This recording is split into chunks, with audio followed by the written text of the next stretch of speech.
అంటే ఈ బైబిల్‌లో ఉన్న ప్రతి మాటకు బాధ్యుడు కూడా యేసు ప్రభువే. బైబిల్‌లో ఉన్న ప్రతి మాటకు కూడా దేవుడే. దేవుడే, ఆ దేవుడు యేసు ప్రభువే. అతనే అంటే ఇక్కడ అతనే బాధ్యత వహించాలి. ఇక్కడ మీకు ఒక చిన్న క్లారిటీ ఇవ్వాలి. పాత నిబంధన, క్రొత్త నిబంధన అని రెండుగా బైబిల్ ఉంటది. పాత నిబంధనలో తండ్రి అయిన దేవుడుగా మనకు కనబడతాడు. ముఖ్యంగా ఇశ్రాయేలీయుల మీద ఆయన దృష్టి కేంద్రీకరిస్తాడు. ఇశ్రాయేలీయులకు కొన్ని కండిషన్స్ పెడతాడు. ఇశ్రాయేలీయుల కోసం మానవాళులు ఎప్పుడూ చూడనటువంటి అద్భుత కార్యాలు చేసి నడిపించినటువంటి చరిత్రాత్మకమైనటువంటి విషయాలతో పాత నిబంధన ఉంటది. యేసు ప్రభు వారు క్రొత్త నిబంధనలో పరిచయం అవుతాడు. అయితే పాత నిబంధన పంటికి పన్ను దెబ్బకి దెబ్బ అంటది ధర్మశాస్త్రం అంటాం మళ్ళా. సో క్రొత్త నిబంధన ఒక చెంప కొడితే రెండో చెంప చూపించు. నాకు తెలిసి గాంధీ మహాత్ములు అహింస సిద్ధాంతాన్ని మన దేశంలో ఆయన ప్రతిపాదించడానికి ముందు కూడా ఆయన బైబిల్ చదివి బైబిల్లో ఉన్న ఈ మంచి వాక్కులను ఆయన తీసుకొని ఆయన ఉప్పు సత్యాగ్రహం చేయటం కానీ, లేకపోతే ఒక చెంప కొడితే మరొక చెంప చూపించమని ఆయన ఆ రీతిగా గాంధీ గారు అనుసరించి మన దేశానికి స్వాతంత్రం తేవటంలో ఆయన చాలా ప్రయాసపడ్డారు ఈ విషయంలో. సరే, గాంధీ గారు కూడా బైబిలే చదివి పాటించిండు, స్వతంత్రం తెచ్చిండని మీరు చెప్తారు. ఇప్పుడు నేను ఏమనపోతే మీరు అంతకు మించి కూడా చెప్తారు. బట్ నేను అడిగేది అంటే నేను అడిగేది చెప్పాలి కదా, చెప్పాలి. మీరు నమ్మినా నమ్మకపోయినా సత్యం అంటే గాంధీ గారు ఏమైనా చెప్పారా మీకు? గాంధీ గారి పుస్తకాలు మేము చదివిన విషయాన్ని మీకు చెప్తున్నాం. మీకు ఆయనకు ఒక ఫ్రెండ్ ఉండేవాడు, మార్టిన్ అని. ఆయన ఆఫ్రికన్ సంబంధించినటువంటి నల్ల జాతికి చెందినటువంటి వాడు. ఆయన క్రిస్టియన్. ఆయన బైబిల్ పరిచయం చేశాడు గాంధీ గారికి. గాంధీ గారు ఈ వాక్కులను చదివారు. అందుకనే ఒక చెంప కొడితే మరొక చెంప చూపిద్దాం, వీళ్ళ మీద మనం తిరుగుబాటు చేయొద్దు. గాంధీ గారు యాక్సెప్ట్ చేశారా? నేను బైబిల్ నుంచే తీసుకున్నానని గాంధీ గారు ఎక్కడైనా స్టేట్మెంట్ పాస్ చేశారా? బైబిల్ నేను చదువుతానని స్టేట్మెంట్ పాస్ చేశారు. అది సో కనుక ఈ సిద్ధాంతం అనేటువంటిది బైబిల్లో ఉంది కనుక తర్వాత ఆయన అనుసరిస్తున్నాడంటే మనకు అదే మూలం. ఓకే, సరే, నేను అడిగిన దానికి చెప్పండి. నాకు అసలు దానికి సమాధానం లేదు. మీరు కొత్త నిబంధన, పాత నిబంధన అని చెప్పారు కదా. కొత్త నిబంధనలో యేసు ప్రభు వారు సువార్తలు, ఆయన ప్రేమతత్వం, ఈ ఒక దెబ్బ కొడితే మరొక దెబ్బ కొట్టించుకుంటే తప్పు లేదు అనే తత్వం మనకు కనబడుతుంది. నేనేం అడుగుతున్నాను, కొత్త నిబంధన, పాత నిబంధన రెండింటిని సృష్టించింది యేసు ప్రభువేనా? క్రొత్త నిబంధన, పాత నిబంధన దేవుడే సృష్టించాడు. ఆ దేవుడు యేసు ప్రభువే. ఇప్పుడు యేసు ప్రభుగానే మేము ఆయన కొలుస్తున్నాం. ఓకే, ఆయనే సృష్టించాడు. అంటే ఆయనే తండ్రిగా ఉన్నాడు, ఆయన కుమారుడుగా ఉన్నాడు, ఆయన పరిశుద్ధాత్మగా ఉన్నాడు. ఏ రకంగానైనా సరే యేసు ప్రభువే సృష్టించాడు ఈ రెండింటిని. ఎండ్ అయితే అదే ఆన్సర్, అదే కదా. సరే, కొత్త నిబంధన యొక్క ముఖ్య ఉద్దేశం ఏంటి? పాత నిబంధన యొక్క ముఖ్య ఉద్దేశం ఏంటి?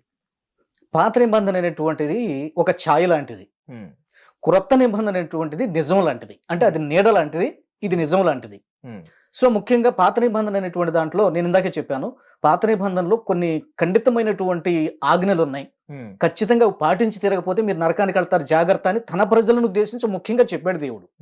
యేసుక్రీస్తు వారైతే నన్ను నమ్ముకోండి చాలు, నేను మీకోసం ప్రాణం పెడుతున్నాను, ప్రేమగా జీవించండి, అందరికీ వర్తించేలాగా ఈయన జీవించాడు.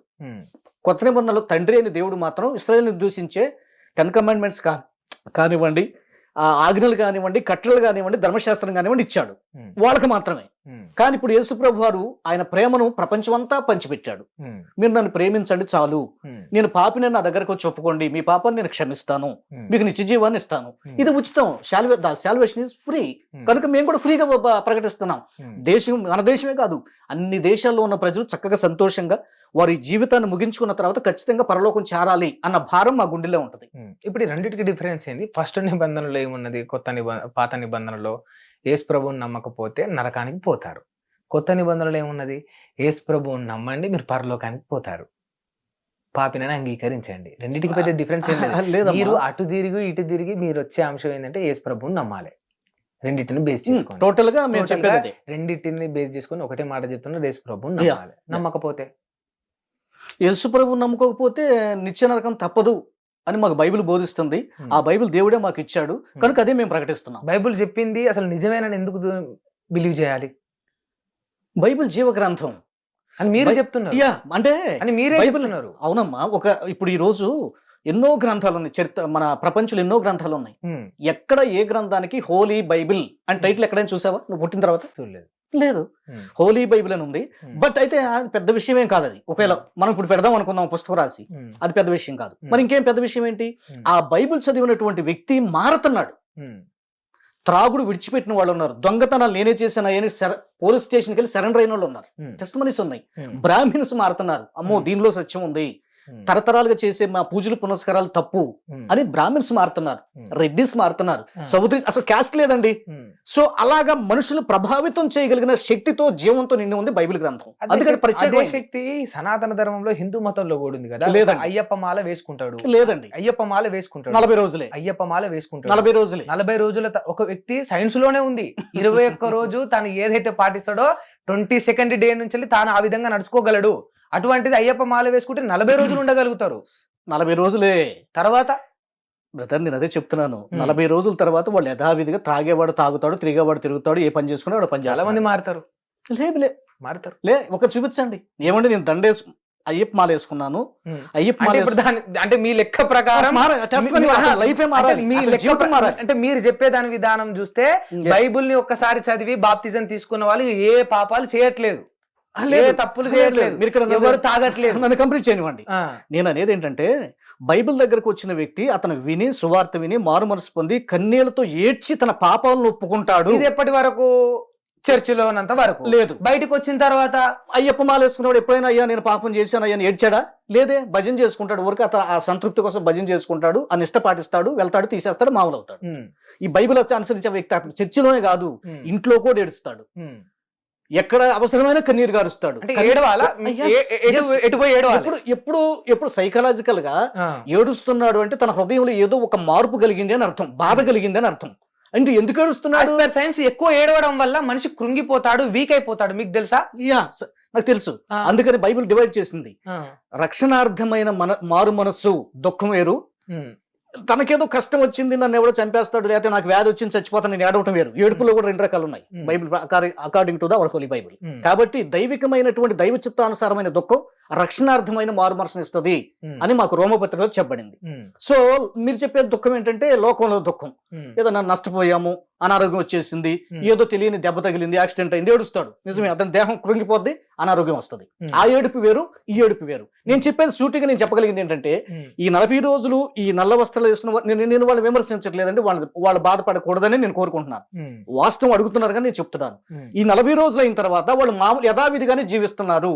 లేదండి నేను అలా జీవించలేదండి, నేను అది వేసుకున్న తర్వాత నేను డ్రెస్ తీసినా కూడా నేను పవిత్రంగా బ్రతుకుతున్నాను అని ఒక వ్యక్తిని స్టేట్మెంట్ ఇవ్వమానండి. బైబిల్ దగ్గరకు వస్తే వందలాది మంది స్టేట్మెంట్ ఇస్తారు. ఏమంటే నేను ప్రభు దగ్గరకు వచ్చిన తర్వాత త్రాగుడు మానేశాను, ఇంతవరకు ముట్టలేదు, దొంగిలించేవాడిని అవి మానేశాను, ఇంకా ఇంతవరకు వాటికి వెళ్ళలేదు. నమ్మిన వాళ్ళందరూ కనీసం 90% మంది, కనీసం 90% మంది మనకి చివరిలో మనకి చీరాల దగ్గర స్టోర్టుపురం అని ఉంటది. మనం చిన్నపిల్లలప్పుడు అక్కడ భయంకరంగా దొంగలతో నిండేది ఆ స్టోర్టుపురం అంటే. ఈ రోజున అది సువార్తపురంగా మారిపోయింది. దొంగతనాలు అనేటువంటివి అక్కడ ఎక్కడ జరగట్లేదు. వాళ్ళు నక్సలైట్లు లాంటి వాళ్ళు భయంకరమైన వ్యక్తులు, దోచుకునేవారు. అక్కడికి సువార్త తీసుకెళ్లి ప్రకటించిన తర్వాత ఒక 10-20 ఏళ్ల తర్వాత వాళ్ళంతా మారు మనసు పొంది సువార్తపురం అది పెట్టుకున్నారు. వాళ్ళే వచ్చి సాక్ష్యాలు చెప్తున్నారు, గతంలో మేము ఇట్లా బ్రతికాం, యేసు ప్రభువుని నమ్ముకున్నాం, మా జీవితాలు ఆయన మార్చేశాడు. యేసు ప్రభువుని నమ్మితేనే జీవితాలు మారిపోతాయి, బ్రతుకులు మారుతాయి. నమ్మకపోతే బ్రతుకులు ఎన్నటికీ మారవు. మార్చుకోవడానికి మనుషులు కొంతమంది ప్రయత్నం చేస్తారు. ఎందుకు అంటే కాదన్ను, కొంతమంది మార్చుకోవడానికి ప్రయత్నం చేస్తారు. అయితే వాళ్ళు స్థిరంగా ఉండలేరు. ఒకవేళ తనకు తాను మార్చుకున్నా మోక్షం వెళ్ళలేరు. ఎందుకు ఉండలేరు? మానవ నైజం. హిట్ టీవీ యాప్, ఇందులో short news, live news, entertainment shows, movies, digital magazines తో పాటు మీ జిల్లా వార్తలను కూడా ఫ్రీగా చూడొచ్చు. అంతేకాదు కేజీ నుంచి పీజీ వరకు విద్యార్థులకు స్కాలర్షిప్ కూడా అందిస్తున్నాం. ప్రతి వారం 10 మందికి లక్కీ డ్రా ద్వారా ఒక్కొక్కరికి 10,000 రూపాయలు అందిస్తున్నాం.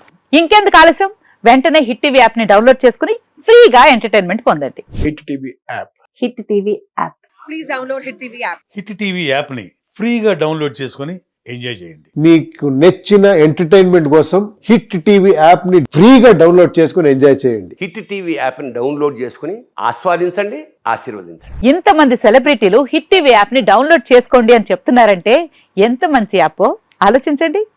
అమెరికా అమెరికా అమెరికా అమెరికాలో చదవాలనుకునే వాళ్ళకి విశ్వసనీయమైన పేరు మన శౌర్య కన్సల్టెన్సీ. UK లో 1 year masters, UK లో 1 year masters, 2 years work permit up to 5 years visa. Contact Saurya Consultancy. Contact 89851 89851.